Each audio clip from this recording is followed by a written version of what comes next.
At first glance, Panya Khamrap's quiet backyard looks like any other in this remote village in Thailand. But last week, the 34-year-old became the perpetrator of the country's worst massacre.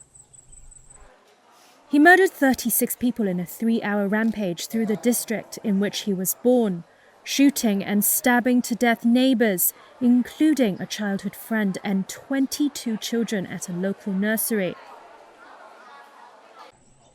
In the days before the killing, neighbours like Sombat Ratani said the sound of Panya's 9mm pistol cracked the silence in the sleepy village. It was the latest show of violence from the former police sergeant who was fired for drugs in January. There was gunfire the night before, at around 9 or 10 p.m. I heard 3 shots.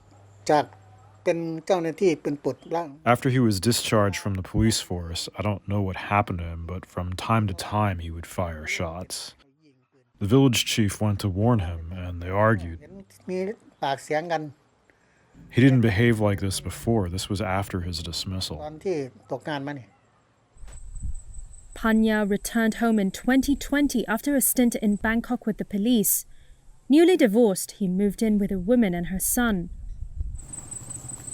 After his dismissal in January, colleagues said he was hot-tempered and started fights. Early on the day of the massacre, Panya had a court appointment on a drugs charge. Reuters was unable to establish what happened at the court. But when he returned home, Panya's girlfriend and her son were gone, police said.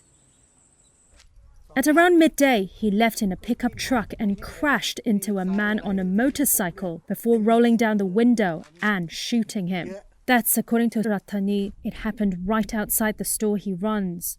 A man fell over here, and I pulled him over there. It all happened there. The victim didn't run, he crawled.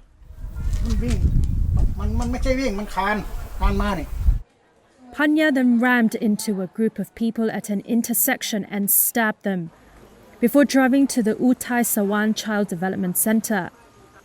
For about 20 minutes, he went from room to room, shooting teachers and slashing the children with a machete.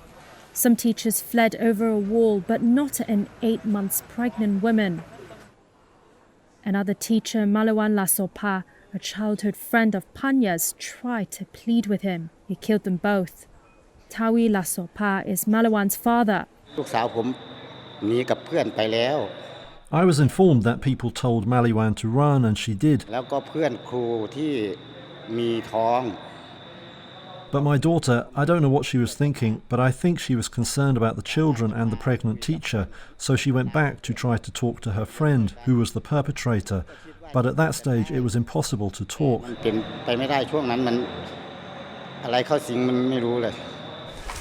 Witnesses said Panya emerged calmly, holding the blade, and drove back to his neighborhood.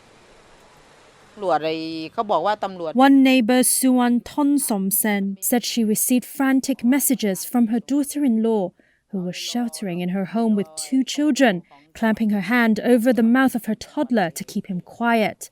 "He is here," one text read. Suan said she phoned the police 165 times. At 3 p.m., Panya burned his truck, shot his girlfriend and her son, then himself. Thailand's Deputy Police Chief, General Surashet Hakpan, acknowledged the police response had been slow, and officers arrived too late to stop the killing. As the community mourns, health officials have been holding group therapy sessions, along with doing home visits, and provide mental health advice to traumatized family members.